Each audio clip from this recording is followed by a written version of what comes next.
Bonjour Coralie. Bonjour Bernard. Vous allez bien? Oui. Alors, franchement. Alors, je vous convie à ce petit café, vous voyez. Ma foi, c'est pas de refus. J'ai Ça va vous déjà rappeler- quelques heures de boulot et ça me fait du bien. Durant votre apprentissage, Oui. qu'est-ce qu'on vous faisait faire exactement pour devenir un boucher? Qu'est-ce qu'on commençait par faire? Les corvées. D'accord. D'abord les corvées, tout ce qui est vaisselle, nettoyage et tout ce qui s'ensuit. Mais enfin, pas seulement, les livraisons, ça c'est impératif. Quand il y avait des livraisons à faire, ça se faisait à vélo. Vous alliez loin comme ça à vélo? Ah, je faisais 20 ou 25 km par jour. Par tous les temps? Par tous les temps. Même ma première année, c'était en 55, la Marne, qui traversait notre ville, a gelé. Et ça s'était pas vu depuis 1906, je crois, ou quelque chose comme ça. On la traversait. Donc, il faisait moins 22 pendant un mois et demi, et j'ai fait tous les jours 25 km à vélo. J'en pleurais, évidemment. Mais la clientèle était bien gentille. Je suis rentré plusieurs fois un petit peu parce que j'allais dans les fermes et la ferme c'était une petite goutte Bernard, ça va te réchauffer. Je n'osais pas leur refuser parce que j'étais timide. Résultat, des fois je partais, c'était dur. Et puis en rentrant, mon père s'en amusait. Et quand on est apprenti, un peu le souffre-douleur des autres, c'est évident. Et je me souviens qu'on m'a joué un tour qu'on doit faire à tout le monde, aller chercher la pierre à affûter les allonges. On vous envoie à vélo, bien sûr, chez le boucher voisin, à qui on a, paraît-il, prêté la pierre. Celui-ci vous reçoit et s'excuse en disant « je l'ai prêté à un autre ».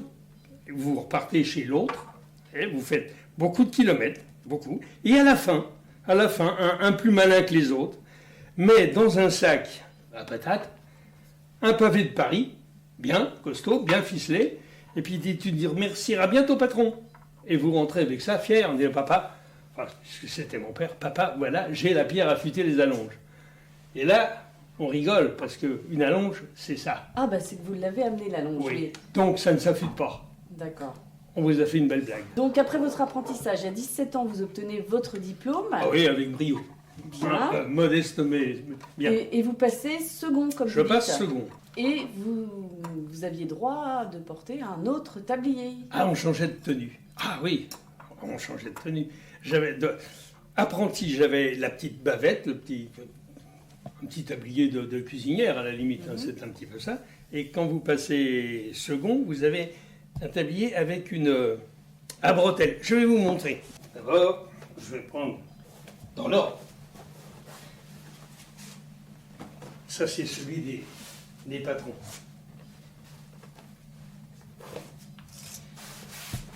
Il y avait celui que je vous ai dit tout à l'heure, pour l'apprenti, Voilà. le chef. C'est plus simple, mais Ça, c'est le tablier du chef. ça, c'est le tablier du chef du second, si vous Du voulez. second. Voilà, c'est tout ça. Hum. Après, c'est le patron. Alors, là, c'est plus complexe. Hein. Ah, le patron avait droit à plusieurs tabliers. Regardez-moi.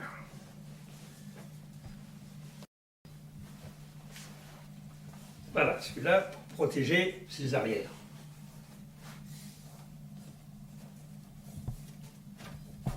Le second, en fait, c'est tout des tabliers carrés. Hein. Un coton épais. Ne me demandez pas la nature du... Voilà. Pour le prendre à l'envers, bien sûr. Par-dessus l'épaule. Au départ, voilà, par-dessus l'épaule. C'est un simple nœud. Une petite bouffette. Et là, on fait un zizi. Ça s'appelle comme ça. Oui, faut bien donner un nom aux choses. Ça prenait du temps. Souvent, je le faisais devant le client. En le faisant devant le client, ça les intéressait. D'accord. Et puis, j'étais fier de montrer ça. Un petit plaisir, vous voyez. Et ils me suivaient du regard. Je peux vous dire que ça les intriguait vraiment. Et pour garantir devant,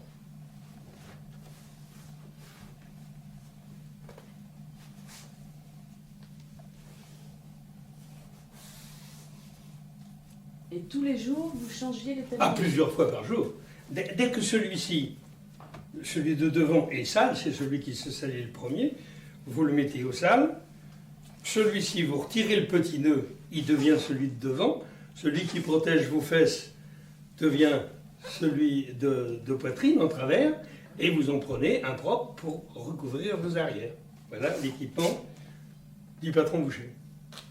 Un petit... Ah bah, si vous voulez, Hein? allons-y. Léger.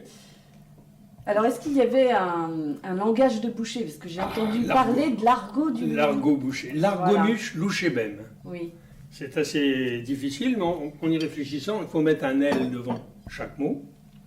L'argot, l'argomuche. Vous ajoutez à la fin muche, moque, mais c'est un petit peu aléatoire. Et c'est pas précis, c'est pas vraiment... C'est pas écrit d'ailleurs, c'est seulement parlé. Et là, ça disparaît. Mais bon, à cette époque-là, surtout mon père, il entendait me faire parler argot. et les bouchers entre eux parlaient...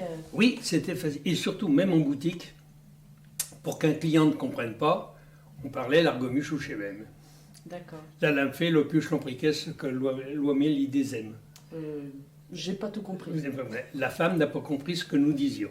Et quand c'est dit rapidement, là, vous êtes dans un autre monde, c'est pas possible. Et il y avait aussi un vocabulaire un petit peu spécifique dans ce métier. Oui. Le gobet, déjà, le gobet, au départ, c'est arrest, ou l'arlequin. L'arlequin. Oui. Qu'est-ce que c'est l'arlequin? Des morceaux difformes, imprésentables, si vous voulez. Comme le gobet, c'est similaire. Il y a aussi la belle-mère. La belle-mère? Oui, c'est une scie. Normal. Une scie, ça fait grincer les dents, les belles-mères, c'est un peu ça. Donc, voilà, il y a plein de choses comme ça, on ne vienne pas. Tenez, un petit coup de... Oui, Trinquons. ça marche. À la vôtre. Je vais pouvoir aller retravailler avec des forces retrouvées. Bien. Bon, bah écoutez, merci. Oh, c'est tout plaisir était pour moi, Marie. Et puis bon courage. Merci beaucoup.